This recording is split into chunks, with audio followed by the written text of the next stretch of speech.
नारायणं नमस्कृत्य नरं चैव नरोत्तमं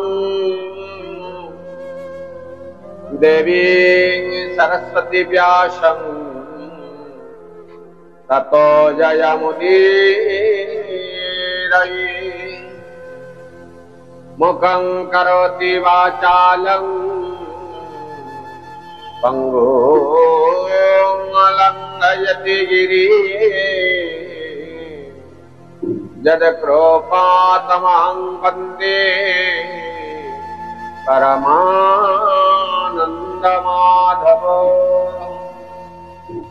गोविंद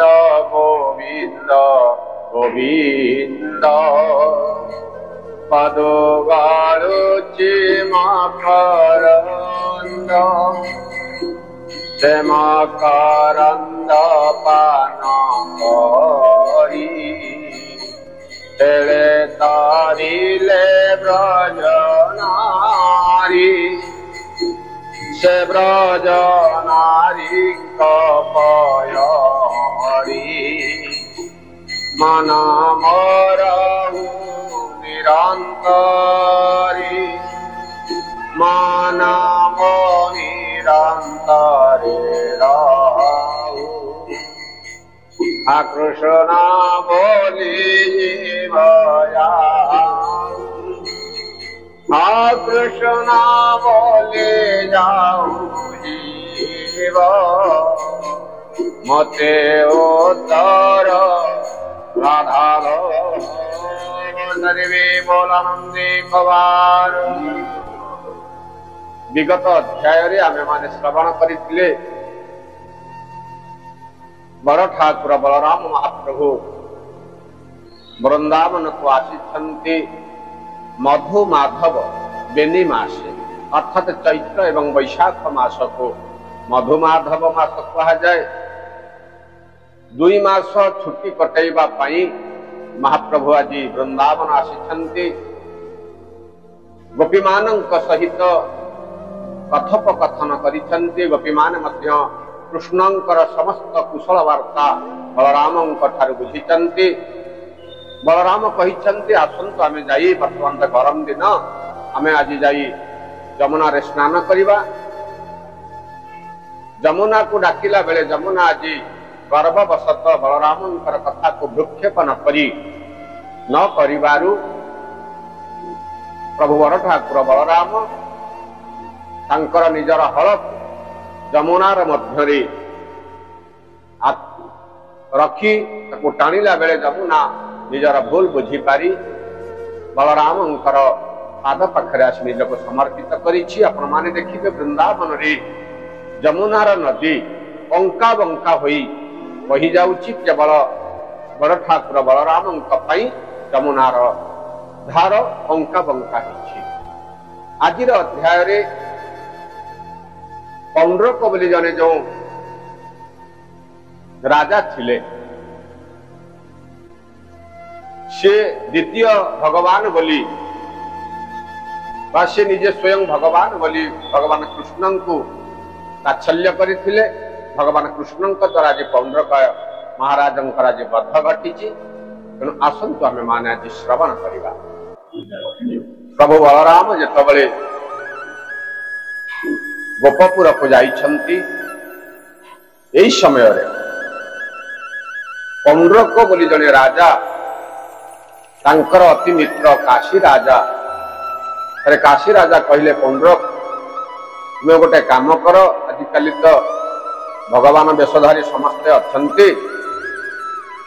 तुम्हें जदि भगवान वेश होई लोक मान पाखक जीव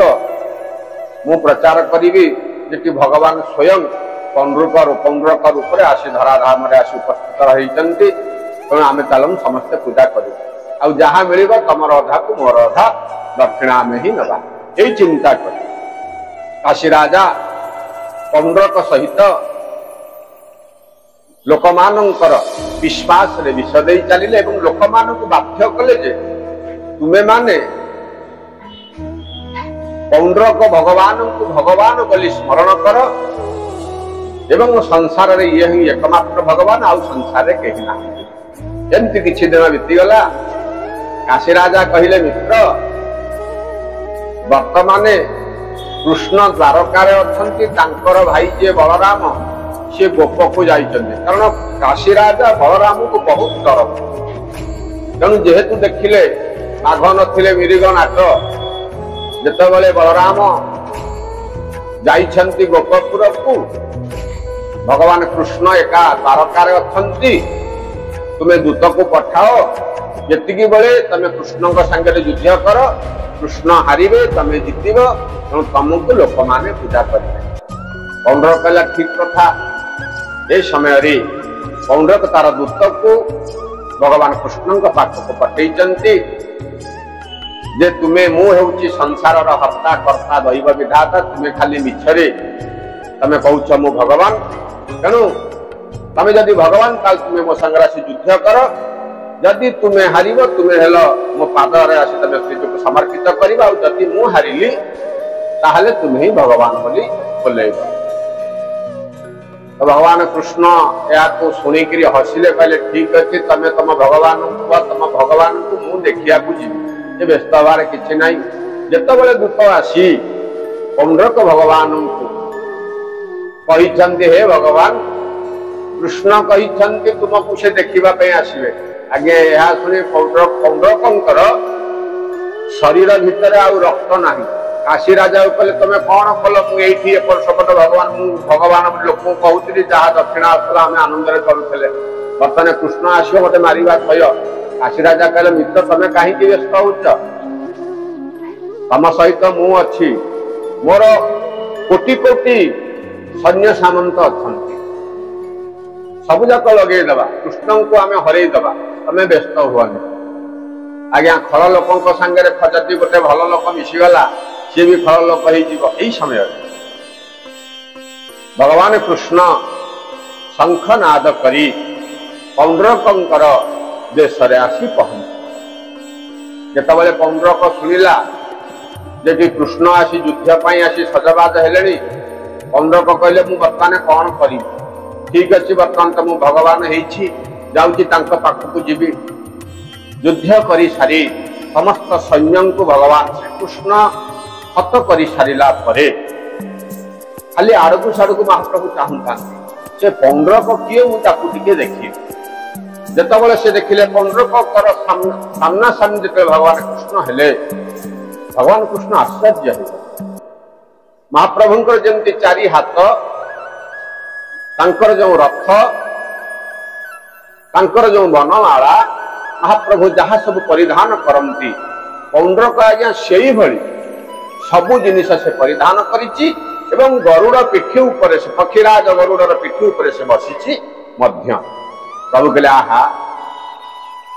मोर नकल करने से मत केते थर चिंता न करिथबा कृष्ण अमकटा पिंधि मु पिंधिबी मु जहा जहा मोर जो चिन्ह वर्ण से मते स्मरण करी से ताकू भलरे हो कि खराब रे हो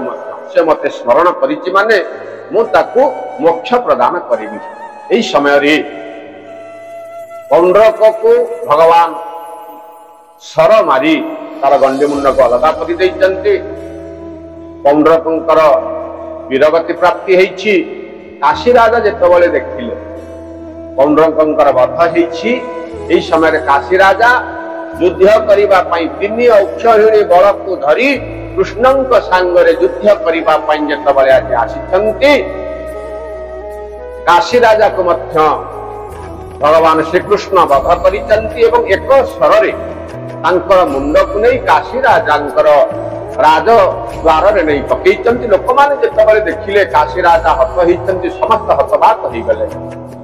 यही समय काशी राजा पुओ प्रतिज्ञा कला मोर पिता को जी बध करी बध न करी ताहले मु जीवन हारिदेवी। यही समय से जाइए तपस्या करी भगवान शंकर को तपस्या कला परे शंकर भगवान तापर संतुष्ट होई तांको वर देइछंती। तो काशी राजार पुओ वर मागिछि हे प्रभु मोर पितार बैरी जीए मो पिता को जी बध करिछि मु ताको केमती बध करी।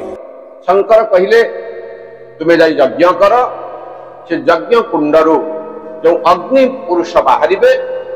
सी तुम पितांकर बैरी को से ध्वंस करेंगे। यही समय यज्ञ काशीराजंकर पुओ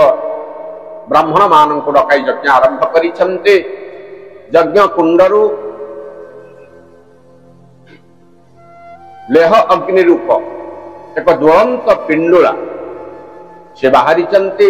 एवं द्वारकार अभिमुखे जिते जाइछन्ति ध्वंस करिबा पई द्वारकार समस्त नर नारी मान आज विकल रूप आज चित्कार करिछन्ति एवं भगवान कृष्ण को आसी कहिछन्ति हे प्रभु यदि तुम्हें ये जो अग्निटा जो आसुची तुम्हें ताकू जदि बंद न करिबे ताहाले द्वारकाटा आज ध्वंस हेजिबो। भगवान कृष्ण कहिछन्ति व्यस्त हबार किछि नाही। ये अग्नि ठारू सहस्र तेज सुदर्शन मो पाखरे अछन्ति। महाप्रभु ही समय सुदर्शन को चिंता करिछन्ति। सुदर्शन कोटि आदित्यर तेज नहीं से अग्नि सहित जाई युद्ध करिछि। से अग्नि पछकु पछकु जाइछन्ति। सुदर्शन चक्र काशीराजार पुर को आज ध्वंस कर समस्त जाली पड़ी छारखार करिछन्ति एवं समस्त नगर लोक मान मध्य जाली पड़ी ध्वंस होइछन्ति। आधुर आमर बुझा जाए जदि आगे आमे भगवान को संगे बैरी करिबा भलरे हो कि खराब रे हो तांको आमे चिंता जदि आमे ठीक से करिबा ताहले हमको भगवान तांको पाखरे से तांको स्थान देबे। सर्वे बोलानंदे कबार हरि बोल।